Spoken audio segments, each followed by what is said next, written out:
Hello everyone नमस्कार मैं तीतानी आपण मानक स्वागत करुच्ची। आज टॉपिक रजनीगंधा ये कुंडे जो आम लगेचे ये बहुत गहिड़ हो जाउची आउ जाकुआ मध्य होउची सेति आउ रूट बाउंड भी हो गलानी। आमे ताकू माटी सबू आदर बाहर करी गोटे दिन फुल खरा दे देछे। ये जो कुंड दीटारे आमे लगेइथिले वर्तमान यही कुंडरे आउ लगेबानी आमे तार ओसार ये 10 इंच पट रजनीगंधा लगेया सुविधा। ये बहुत गहिड़ हो जाउची। ये किंतु एते गहिड़ नुहे, ये फर्चा वाला किंतु 10 इंच वाला एथरे किंतु आमे लगेबा से माटी की सब आमे खरा दे देचे। आउ देखिबा तार जो रजनीगंधा आमे लगेइतले ता केते सारा बॉल आधरे हेची आमे देखि नवा टिके। आस्ते आस्ते बॉल टाकू खोलिबा कारण बॉल भांगी जाई पारे। बहुत सारा आधरे बॉल हेची।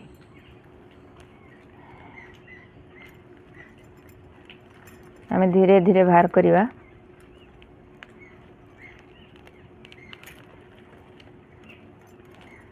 मु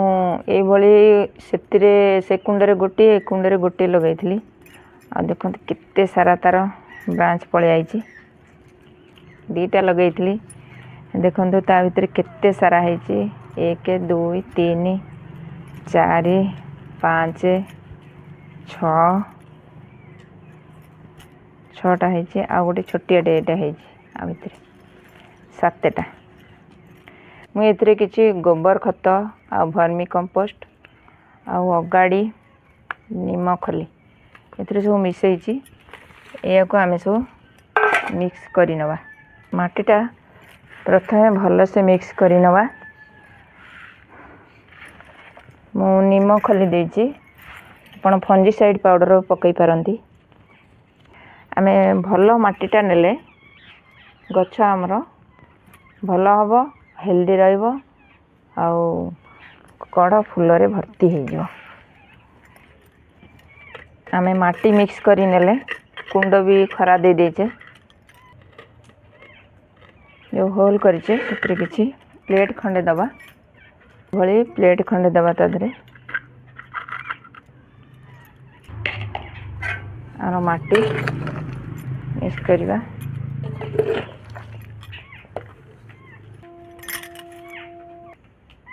ये भाव में सब अग गुड़ा काटी नवा।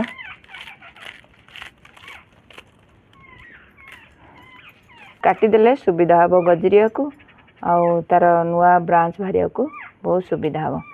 ठारू फंजीसाइड पाउडर रे आपको भिजे की छाणी करी घंटा हेला रखी देइथिली। आमे आमे पुआ को लगेबा एंती।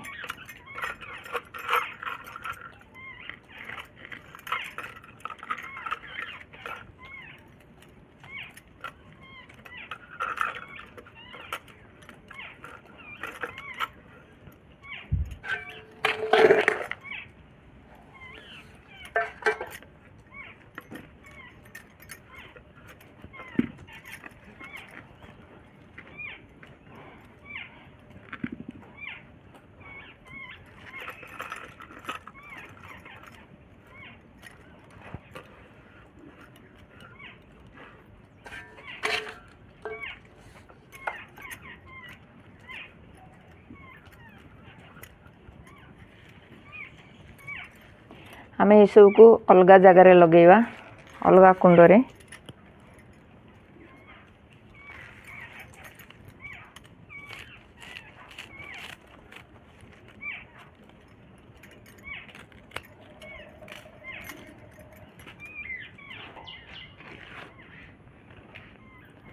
आमे अल्प टिके पानी दबा।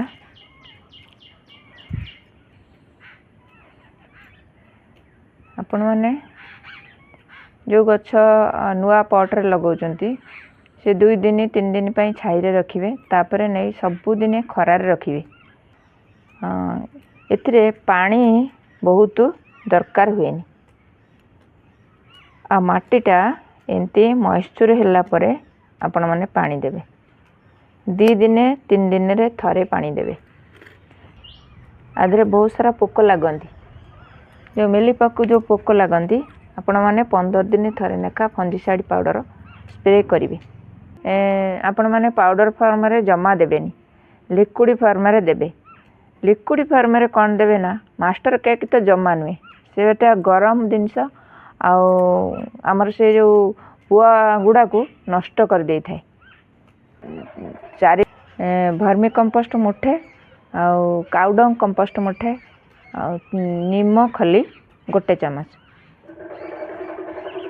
आपको पानी रे पकाई 4 दिन रखिदेवे। तापर से गोटे ग्लास आणिकी 1 लीटर पानी रे आपको गोटे गोटे ग्लास देवे। प्रति 15 दिन थरे नेखा ये लिक्विड देवे।